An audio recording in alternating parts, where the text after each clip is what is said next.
안녕하세요. 오늘은 12월 7일 화요일입니다. 오늘은 사사기 19장 1절에서부터 10절까지를 본문으로 큐티 가이드를 시작하겠습니다. 먼저 오늘 이 본문을 통해 제가 묵상한 하나님은 잊어버리고 살면 안 되는 분입니다. 1절 말씀을 읽겠습니다. 이스라엘의 왕이 없을 그때에 에브라임 산지 구석에 거류하는 어떤 레위 사람이 유다 베들레헴에서 첩을 맞이하였더니. 자, 여기뿐 아니라 사사기 전체에 자주 등장하는 문구가 있습니다. 바로 이스라엘의 왕이 없을 그때에입니다. 자, 그리고요, 그 다음에 나오는 내용은 이스라엘이 영적으로 얼마나 타락했는지를 보여줍니다. 그래서요, 자칫 백성들이 왕이 없어서 타락했구나 라고 오해할 수 있습니다. 하지만요, 사실 백성들은 왕이 있어도 얼마든지 타락합니다. 그 왕이 성군이냐 아니냐 그건 상관없습니다. 그 솔로몬 같이요 좋은 왕, 그런 왕도 타락하는 마당에 백성들은 더 말할 게 없었습니다. 자, 그런데 이런 모습은요 오늘 제가 사는 시대에도 마찬가지입니다. 사람들은 영적 지도자가 없어서 타락한 게 아닙니다. 있어도 타락합니다. 그러면 사람들이 타락하는 진짜 이유가 뭐냐? 그건요, 사람들이 하나님을 잊어버리고 살기 때문입니다. 하나님은요, 진짜 왕이십니다. 나를 다스리시는 분이십니다.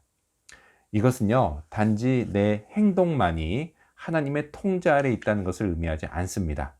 내가 하는 생각은 물론이고요, 그 바탕에 있는 의식 전체가 하나님을 전제로 하고 있다는 것을 의미합니다.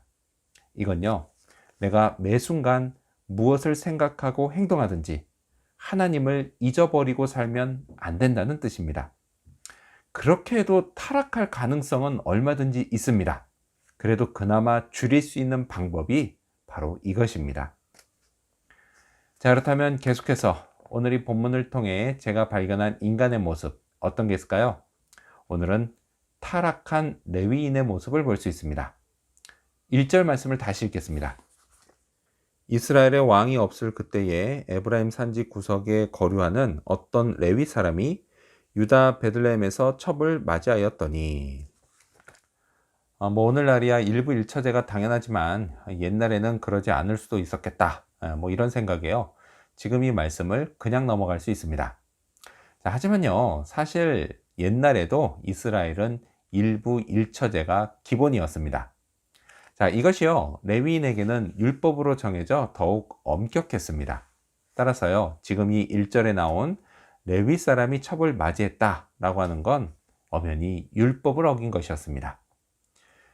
레위 사람들은요, 백성들을 하나님께 인도하는 역할을 했습니다. 그래서 그들은 공동체의 영적 지도자로서 하나님의 말씀을 따르기 위해 더 힘써야 할 사람들이었습니다. 자, 그런 레위인들의 타락은 심각한 문제가 아닐 수 없었습니다.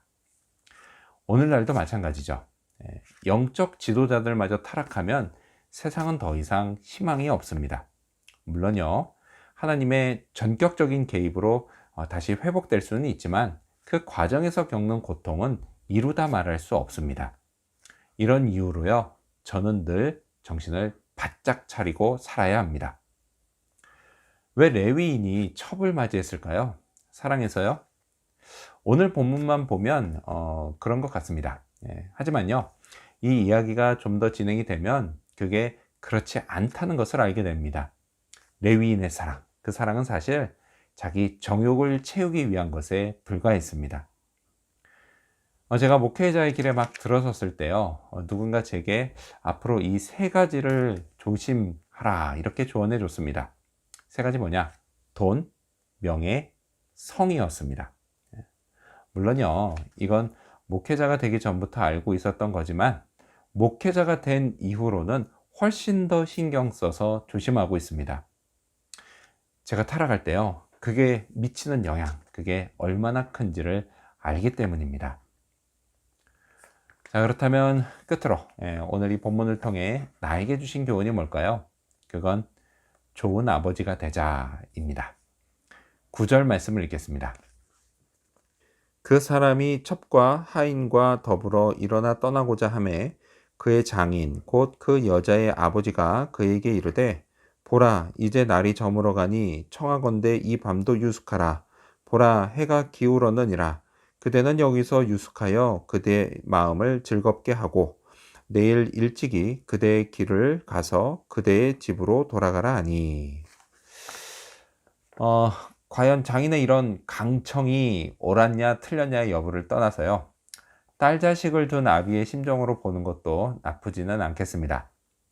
자, 그 당시는요, 시집간 딸이 가정불화나 뭐 이혼으로 친정에 돌아오면 그건 집안의 수치로 여기던 때였습니다. 베들레헴이 크면 얼마나 컸겠습니까? 예, 그 작은 동네에서요, 이 집안의 일은 온 동네 사람들 입에 오르내리는 가십거리였을 겁니다.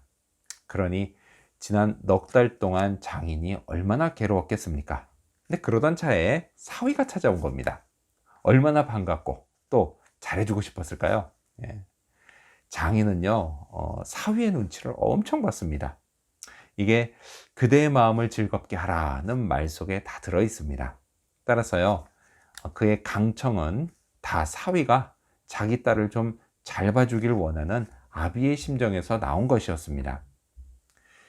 다른 건 차치하고요, 저도 이 아비처럼 자식이 잘 되길 바라는 좋은 아버지가 되어야겠습니다. 자식을 애틋하게 생각하는 아비의 마음은 다 똑같습니다. 근데 그렇다고요, 자식을 응석바지로 키울 생각은 없습니다. 제대로 잘 키우고 싶습니다. 물론요, 매번 느끼는 거지만 이건 참 힘들고 어려운 일입니다. 그래서요, 앞서가신 선배님들에게 열심히 배웁니다. 전문가의 조언도 귀담아 듣습니다. 기도하면서 말이죠. 그렇게 오늘도요, 자식을 생각하며 기도하고 또 배운 걸 잘 실천하는 그런 하루가 되기를 소망합니다. 기도하겠습니다. 잊어버리고 살면 안 되는 하나님, 머릿속에 늘 하나님을 인식하며 살게 해 주시옵소서. 그리고 타락한 레위인을 반면 교사로 삼아 영적 지도자로서 타락하지 않도록 늘 하나님 앞에 온전한 모습으로 서도록 도와주시옵소서. 또한 자녀를 애틋한 마음으로 사랑하는 그런 아비의 마음, 그런 마음으로 또 자녀도 잘 키울 수 있는 그런 좋은 아버지가 되도록 도와주시옵소서. 감사드리며 예수님의 이름으로 기도합니다. 아멘.